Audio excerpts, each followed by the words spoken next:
Hello and welcome back to Children's Reading Cove. This is part 12B of My Side of the Mountain by Jean Craighead George, in which I find a real man. He arose, turned around and looked at his surroundings.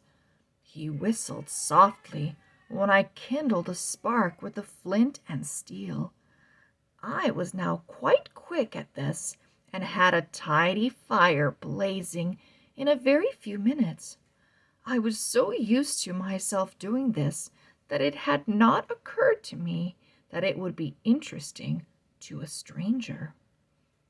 "Desdemondia," he said. I judged this to be some underworld phrase. At this moment, Frightful, who had been sitting quietly on her stump, began to preen.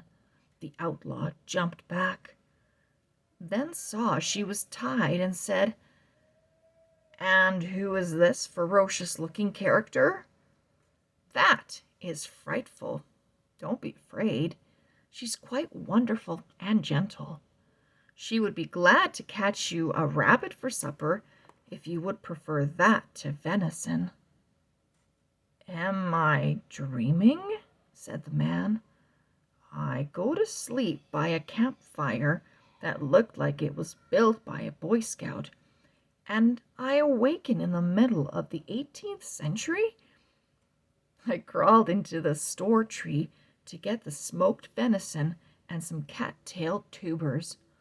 When I came out again, he was speechless." "My storehouse," I explained.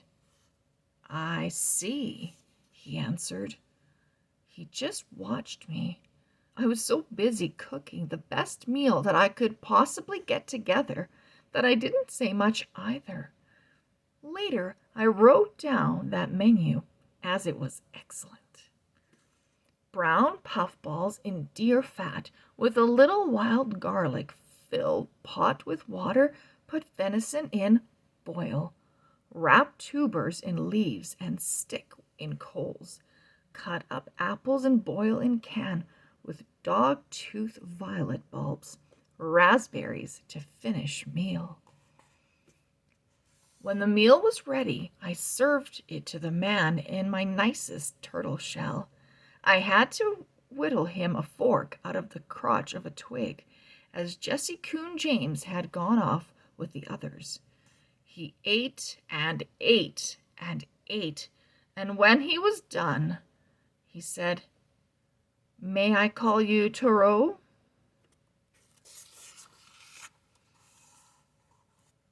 "That will do nicely," I said. Then I paused, just to let him know that I knew a little bit about him too. I smiled and I said, "I will call you Bando." His eyebrows went up. He cocked his head, shrugged his shoulders, and answered, "That's close enough." With this, he sat and thought. I felt I had offended him, so I spoke. "I will be glad to help. I will teach you how to live off the land. It's very easy. No one need find you." His eyebrows gathered together again. This was characteristic of Bando when he was concerned, and so I was sorry I had mentioned his past. After all, outlaw or no outlaw, he was an adult, and I still felt unsure of myself around adults. I changed the subject. "Let's get some sleep," I said. "Where do you sleep?" he asked, all this time sitting and talking with me, and he had not seen the entrance to my tree. I was pleased.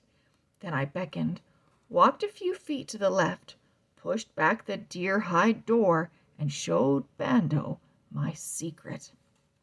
"Taureau," he said, "you are quite wonderful." He went in. I lit the turtle candle for him. He explored, tried the bed, came out and shook his head until I thought it would roll off. We didn't say much more that night. I let him sleep on my bed. His feet hung off, but he was comfortable, he said. I stretched out by the fire.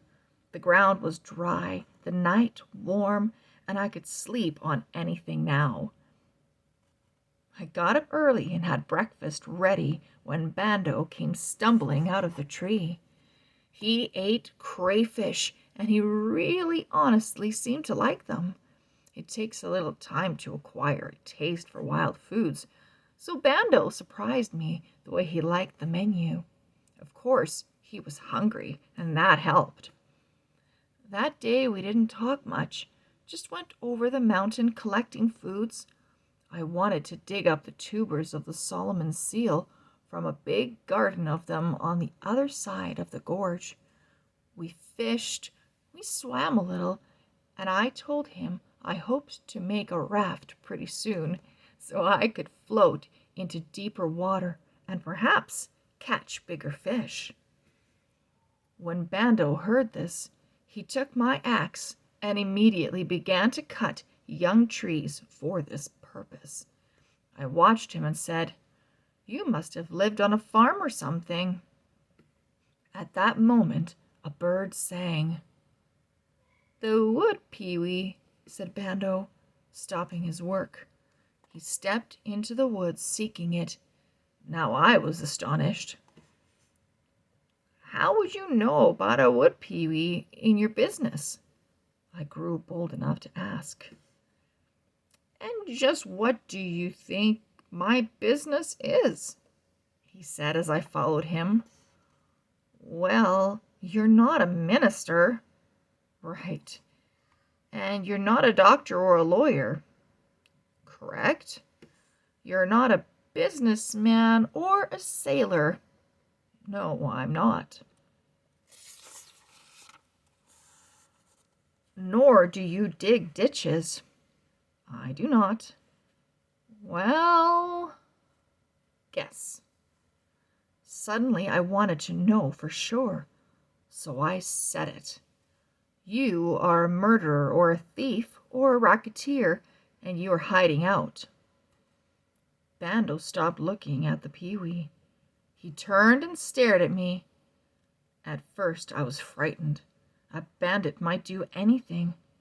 But he wasn't mad. He was laughing. He had a good deep laugh, and it kept coming out of him. I smiled and grinned and laughed with him.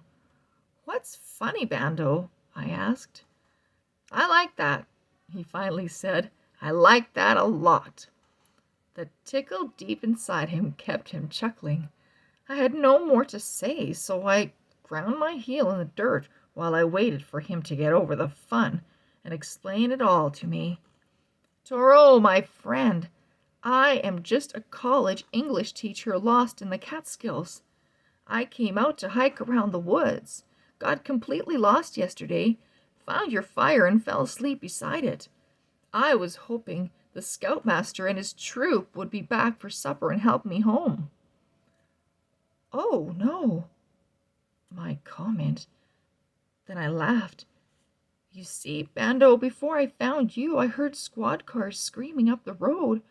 Occasionally you hear about bandits that hide out in the forest, and I was just so sure that you were someone they were looking for." We gave up the pewee and went back to the raft making, talking very fast now and laughing a lot. He was fun. Then something sad occurred to me. "Well, if you're not a bandit, you will have to go home very soon, and there's no point in teaching you how to live on fish and bark and plants." "I can stay a little while," he said. "This is summer vacation. I must admit I had not planned to eat crayfish on my vacation, but I am rather getting to like it." "Maybe I can stay until your school opens," he went on. "That's after Labor Day, isn't it?" I was very still, thinking how to answer that. Bando sensed it. Then he turned to me with a big grin. "You really mean you're going to try to winter out here?" "I think I can." "Well." He sat down, rubbed his forehead in his hands, and looked at me. Toro, I have led a varied life. Dishwasher, sax player, teacher. To me, it has been an interesting life. Just now it seems very dull. He sat a while with his head down, then looked up at the mountains and the rocks and the trees. I heard him sigh. Let's go fishing. We can finish this another day. That is how I came to know Bando. We became very good friends in the week or 10 days that he stayed with me, and he helped me a lot. We spent several days gathering white oak acorns and groundnuts, harvesting the blueberry crop, and smoking fish.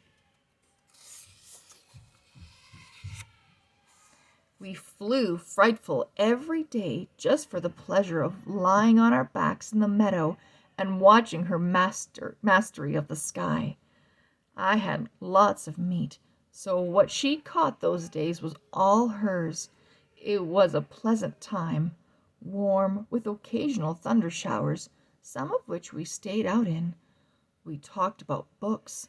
He did know a lot of books and could quote exciting things from them. One day, Bando went to town and came back with 5 pounds of sugar. I want to make blueberry jam, he announced. All those excellent berries and no jam. He worked 2 days at this. He knew how to make jam. He'd watched his pa make it in Mississippi, but we got stuck on what to put in it. I wrote this one night.